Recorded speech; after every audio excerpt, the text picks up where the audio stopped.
Hi అండి. ఈరోజు వీడియోలో మంచి చేపల ఫ్రై రెసిపీని అయితే షేర్ చేసుకుంటున్నాను. దానికోసం నేను టూనా ఫిష్ని తీసుకున్నాను. ఈ టూనా ఫిష్ అనేది హెల్త్కి చాలా మంచిదండి. దీనివల్ల కలిగే హెల్త్ బెనిఫిట్స్ మాట్లాడుకుంటూ ఈ టూనా ఫిష్ ఫ్రైని చాలా ఈజీగా ప్రిపేర్ చేసుకుందాం పదండి. ఈ టూనా చేప అనేది సముద్రపు చేప అండి. ఇది సముద్రంలో ఉంటుందన్నమాట. చెరువు చేప అయితే కాదు. కాకపోతే దీంతో చాలా హెల్త్ బెనిఫిట్స్ అయితే ఉంటాయి. దీంట్లోని B12 ఎక్కువగా ఉంటుంది. అలాగే చేపల్లో నార్మల్గానే ఒమేగా 3 ఫ్యాటీ యాసిడ్స్ ఉంటాయి. కాకపోతే ఈ టూనా ఫిష్లోని ఇంకా ఎక్కువ ఒమేగా 3 ఫ్యాటీ యాసిడ్స్ ఉంటాయి. అవి మన హెల్త్కి చాలా మంచిది అనమాట. అంతేకాకుండా దీన్ని తీసుకోవడం వల్ల గుడ్ కొలెస్ట్రాల్ అనేది ఇంప్రూవ్ అవుతుంది. దీంట్లో ఉండే విటమిన్ డి మన శరీరానికి చాలా మంచిదండి. మన స్కిన్ హెల్త్కైనా మన బోన్స్ హెల్త్కైనా కూడా ఇది చాలా బాగా హెల్ప్ చేస్తుంది. అంతేకాకుండా దీంట్లోని కాల్షియం ఎక్కువగా ఉంటుంది. దానివల్ల బోన్స్ అనేవి స్ట్రాంగ్గా ఉంటాయి. దీంట్లోని సెలీనియం ఉంటుందండి. ఇది చాలా చేపల్లో ఉండదు. దీంట్లోని సెలీనియం ఉండడం వల్ల థైరాయిడ్ పేషెంట్స్కి కూడా ఇది చాలా బాగా హెల్ప్ అవుతుంది. ఇది తీసుకోవడం వల్ల థైరాయిడ్ అనేది కంట్రోల్ అవుతుంది. బ్లడ్ ప్రెషర్ కూడా కంట్రోల్ అయ్యే ఛాన్స్ ఉంటుంది. దీన్ని తీసుకోవడం వల్ల ఏంటంటే మన బాడీలోని సోడియం లెవెల్స్ని తగ్గిస్తుంది అనమాట. దానివల్ల మనకి అధిక రక్తపోటు రావడం కానీ లేదు కళ్ళు తిరగడం, ఎక్కువగా చెమటలు పట్టేయడం ఇలాంటి ప్రాబ్లమ్స్ అనేవి తగ్గుతూ ఉంటాయి. దీంట్లోని ప్రోటీన్ చాలా ఎక్కువగా ఉంటుంది. అలాగే కాల్షియం కూడా ఎక్కువగా ఉంటుంది. అందుకని చెప్పేసి దీన్ని డైట్లో కూడా యూజ్ చేస్తారు. మీరు కానీ నాన్ వెజ్ తింటే తప్పకుండా టూనా ఫిష్ని కూడా ట్రై చేయండి. చాలా హెల్త్ బెనిఫిట్స్ అయితే ఉంటాయి. ఈ టూనా ఫిష్తోని ఫ్రైని చాలా ఈజీగా చేసుకోవచ్చు. అది ఎలాగో చూసేద్దాం పదండి. ముందుగా ఈ చేపల్ని నేను ఆల్రెడీ క్లీన్ చేస్తానండి. కొంచెం నీచు వాసన అనేది ఎక్కువగా ఉంటుంది. అందుకని చెప్పేసి కొద్దిగా పసుపు, కొద్దిగా కల్లుప్పు ఉంటుంది కదా, అది నిమ్మరసం వేసి కడిగేసుకున్నాం అనుకోండి, ఆ స్మెల్ అనేది తగ్గుతుంది. దీన్ని పక్కన పెట్టేసుకొని దీన్ని మ్యారినేట్ చేసుకోవడానికి మసాలా పేస్ట్ని అయితే ప్రిపేర్ చేసుకుందాం. దీనికోసం ఒక చిన్న గిన్నెలా తీసుకుందాం అండి. దీంట్లోని చేపలకు తగ్గట్టుగా ఉప్పును వేసుకోవాలి. నేను ఇక్కడ 1/2 kg చేపలకి కాస్త ఎక్కువగా తీసుకున్నాను. దానికి తగ్గట్టుగా ఉప్పు తీసుకున్నాను. ఈ టూనా ఫిష్కి వచ్చేసి ఉప్పు కాస్త ఎక్కువగా ఉండాలండి. కొద్దిగా పసుపు, 1.5 స్పూన్ వరకు కారం తీసుకోవాలి. అలాగే 1 స్పూన్ ధనియాల పొడిని వేసుకుంటున్నాను. 1/2 స్పూన్ వరకు గరం మసాలాను వేసుకుందాం. 1 స్పూను అల్లం వెల్లుల్లి పేస్ట్ని వేసుకుందాం. దీంట్లోని కొద్దిగా నిమ్మరసం అయితే వేసుకుందాం అండి. ఇవన్నీ ఒకసారి బాగా కలుపుకోవాలి. దీంట్లోని కొద్దిగా లైట్గా వాటర్ని యాడ్ చేసుకుందాం. ఇలా ప్రిపేర్ చేసుకున్న పేస్ట్ని ఈ చేపలకి కంప్లీట్గా మొత్తం అంతా అద్దుకునేలాగా అప్లై చేయాలన్నమాట.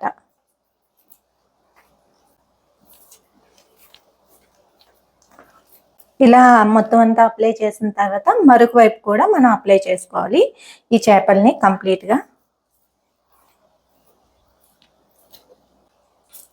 ఇలా మొత్తం చేప అంతటికి ఇలా మొత్తం అంతగా అప్లై అవ్వాలన్నమాట. అలా అప్లై చేసుకోవాలి. చెప్పాను కదా, ఈ ఫ్లెష్ అనేది కాస్త దల్సరిగా ఉంటుందండి. ఇందులోని ఉప్పు అనేది త్వరగా ఇంకుతుంది అనమాట. ఈ చేపలు కాస్తంత ఫ్లెష్ ఎక్కువగా ఉండడం వలన చప్పగా ఉంటాయన్నమాట. అందువల్ల కాస్తంత ఉప్పు కారాలు ఎక్కువగా వేసుకున్నాం అనుకోండి, చేపలు బాగా మ్యారినేట్ అయ్యి టేస్ట్ అనేది చాలా బాగుంటుంది. ఇలా మొత్తం చేప ముక్కలన్నింటికి కూడా మసాలా పేస్ట్ అనేది అప్లై చేసేయాలి. 2 వైపులా కూడా బాగా మసాలా పేస్ట్ని పట్టాలన్నమాట. ఇప్పుడు వీటిని కనీసం ఒక అరగంట సేపు అయినా సరే ఇలా మ్యారినేట్ చేసి వదిలేసుకోవాలి. ఎందుకంటే చేప ముక్కలు దలసరిగా ఉంటాయి కదా, దానివల్ల బాగా మ్యారినేట్ అయ్యింది అనుకోండి, ఫ్రై కూడా అంతే టేస్ట్గా ఉంటుంది. చేపలు అయితే బాగా మ్యారినేట్ అయిపోయింది. ఇప్పుడు వీటిని ఫ్రై చేసుకుందాం. దీనికోసం నేను కాస్త వెడల్పుగా ఉన్న ప్యాన్ అయితే తీసుకుంటున్నాను. ఇలా వెడల్పుగా ఉన్నదైతే మనకి ఫ్రైకి అయితే బాగుంటుంది కదా. దీంట్లోని నువ్వుల నూనె అయితే వేస్తున్నానండి. దీనికి బదులు మీరు ఏ నూనె అయినా వేసుకోవచ్చు. కొద్దిగా ఆయిల్ని వేసుకుంటున్నాను. ఆయిల్ వేడెక్కిన తర్వాత ఇప్పుడు మ్యారినేట్ చేసుకున్న చేప ముక్కల్ని ఒక్కొక్కటిగా వేసుకుందాం. నువ్వుల నూనె వేయడం వల్ల ఇలా కొంచెం బబుల్స్ లాగా నొరగలా వస్తుందండి. అదే నార్మల్ ఆయిల్ వేస్తే రాదు. నువ్వుల నూనె వేసుకొని, లేదంటే కొంతమంది కోకోనట్ ఆయిల్ని కూడా యూజ్ చేస్తారు, లేదంటే నార్మల్ రిఫైండ్ ఆయిల్ని కూడా యూజ్ చేయొచ్చు. ఇలా చేపలన్నిటిని వేయించుకుంటున్నాం కదా, మంటని కాస్త ముందు ఒక 2 నిమిషాలు హై ఫ్లేమ్లో ఉంచండి. తర్వాత మంటని మీడియం ఫ్లేమ్లో పెట్టేసి ఈ చేపలు కుక్ అవ్వడానికి కాస్త టైం పడుతుంది. ఇటువైపు ఒక 10 నిమిషాలు, మళ్ళీ ఒకసారి ఫ్లిప్ చేసేసి మరొక 10 నిమిషాలు కుక్ చేసుకుంటే సరిపోతుంది. ఇక్కడ నేను తీసుకున్న టూనా ఫిష్ వచ్చేసి చిన్నవండి, అంటే ఒక 3-4 కేజీలు అలా ఉంటాయి కదా, అలాంటి ఫిష్ సెపరేట్ చేసేసి కొద్దిగా మనకి ఇస్తారు కదా, అలా అన్నమాట. దాదాపుగా ఇవి 70 to 80 కేజీస్ వరకు కూడా పెరుగుతాయండి. అంత పెద్ద చేపలు కూడా ఉంటాయి. అప్పుడు వాటిని చిన్న చిన్న ముక్కలుగా కట్ చేస్తారు. అవి చూడడానికి కూడా చికెన్ పీసెస్ లా ఉంటాయి. నెక్స్ట్ టైం ఎప్పుడైనా టూనా ఫిష్తోని చేపల పులుసు పెట్టినప్పుడు వాటిని కూడా చూపిస్తాను.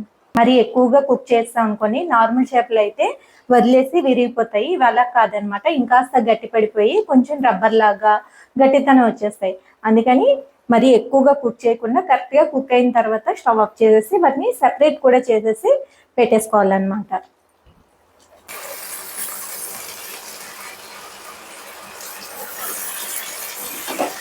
ఇలాగా మరొక వైపు ఫ్లిప్ చేసుకోవాలి. ఇవి ఎడ్జెస్లో ఉన్నాయి కదండి, అవి కొద్దిగా ఇంకా కుక్ అవ్వాలన్నమాట. వాటిని తర్వాత మళ్ళీ ఫ్లిప్ చేసుకుందాం. ఇప్పుడు కొన్ని పచ్చిమిరపకాయలని ఇలా ఘాట్లు పెట్టుకొని వాటిని వేసుకుందాం. కొన్ని కరివేపాకు రెమ్మల్ని వేసుకోవడం వల్ల ఫ్లేవర్ అనేది చాలా బాగుంటుందండి. దీంట్లో కావాలి అంటే కొత్తిమీర కూడా వేసుకోవచ్చు, కాకపోతే కరివేపాకు ఫ్లేవర్ అనేది చాలా బాగుంటుంది. ఇప్పుడు దీనిపైన మూత పెట్టేస్తున్నాను. ఇలా మూత పెట్టడం వల్ల కరివేపాకు పచ్చిమిర్చి ఫ్లేవర్స్ అనేవి వాటికి చక్కగా పడతాయి కదా. రెండో వైపు కూడా కుక్ అయిపోయిందండి. వాసన అయితే గుమగుమలాడిపోతుందండి.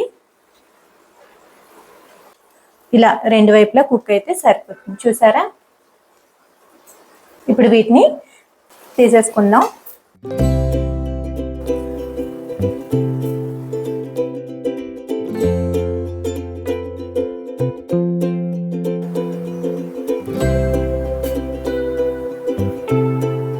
టూనా ఫిష్ ఫ్రై అయితే రెడీ అయిపోయింది. ఇది నేను చాలా తక్కువ ఆయిల్తో అయితే చేశాను. మీరు ఆయిల్లోని డీప్ ఫ్రై చేసుకోవాలి అనుకుంటే దీంట్లో కొద్దిగా కార్న్ఫ్లవర్ కానీ బియ్యం పిండి కానీ కలిపేసి కొద్దిగా ఎక్కువ ఆయిల్లో కూడా ఫ్రై చేసుకోవచ్చు. చాలా టేస్టీగా ఉంటుందండి. దీంతోపాటు కొద్దిగా నిమ్మరసం పిండిన ఆనియన్స్ని, అలాగే కొద్దిగా కీరాని కూడా పెట్టుకున్నాను. ఇలా కాంబినేషన్ చాలా బాగుంటుందండి. డెఫినెట్గా ఒకసారి ట్రై చేయండి. ఈ వీడియో కనుక మీకు నచ్చినట్లయితే లైక్ చేయండి, షేర్ చేయండి, సబ్స్క్రైబ్ చేయడం మాత్రం మర్చిపోకండి.